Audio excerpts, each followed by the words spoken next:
ऋषि की विचार श्रृंखला में अगला सोपान है 9वीं ऋचा, जो इस सूक्त की आखिरी ऋचा है। इसके दृष्टा हैं मधुच्छंदा विश्वामित्र, देवता हैं मित्र और वरुण, और छंद है गायत्री।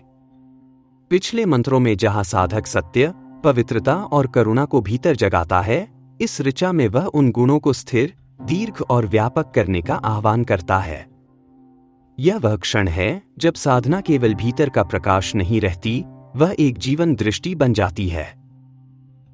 मंत्र है क्वीनो मित्रा वरुणा तु विजाता उरुक्ष्या दक्षम दधाते अपस्म। शाब्दिक अर्थ है, हे मित्र और वरुण, महान और दूरदर्शी देवों, आप अत्यंत शक्तिशाली हैं और विशाल विस्तार वाले हैं। हमें दक्षता और पवित्र कर्म शक्ति प्रदान करें। यहां कवि का अर्थ केवल कवि नहीं, बल्कि दृष्टा, वह जो सत्य को देखता और पहचानता है। उरुक्षया, जिसका निवास विस्तार में, अनंत में है। और दक्षम दधाते, दक्षता, योग्यता और विवेकपूर्ण कर्म शक्ति प्रदान करने की कृपा करो। आध्यात्मिक रूप से यह ऋचा हमें एक ऊंचे भाव से जोड़ती है, जब साधना केवल अनुभव नहीं बल्कि सामर्थ्य बनती है। मित्र हृदय को कोमलता और सद्भाव देते हैं, वरुण मन को सत्य और मर्यादा में स्थिर रखते हैं।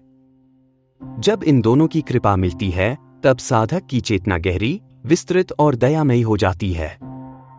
यह मंत्र साधक को कहता है, प्रकाश को केवल देखो मत, उसका वाहक बनो। सत्य को केवल समझो मत, उसे धारण करो। दार्शनिक रूप में यह मंत्र बताता है कि ज्ञान और शक्ति का सार दक्षता है, न केवल जानना बल्कि सही तरीके से कर पाना। वास्तविक अध्यात्म वही है जो बुद्धि को विवेक दे, हृदय को करुणा दे और हाथों को दक्षता और पवित्रता दे। यही मित्र वरुण का वरदान है, विस्तृत दृष्टि और पवित्र कर्म का संगम। यही वह बिंदु है जहां साधना जीवन की हर गतिविधि में उतरती है। व्यावहारिक रूप से यह ऋचा हमें प्रेरित करती है कि हम अपने कार्यों में स्पष्टता, शुचिता और निपुणता लाएं। दक्षम दधाते सिखाता है कि आध्यात्मिकता आलस्य नहीं बल्कि कुशलता और जिम्मेदारी है।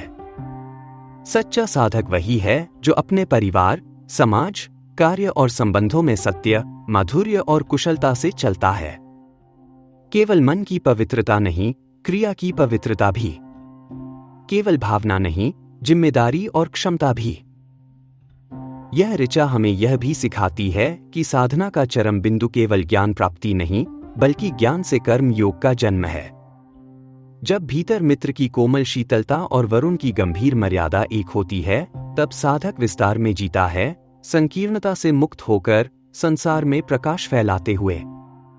वह सेतु बन जाता है मनुष्य और देवत्व के बीच। अंततः यह 9वीं ऋचा बताती है कि साधना का वास्तविक फल है विस्तृत दृष्टि, अर्थात कवि, महान संकल्प और दक्ष कर्म। जब साधक सत्य में स्थित होकर प्रेम और विवेक से युक्त हो जाता है, तब जीवन स्वयं यज्ञ बन जाता है।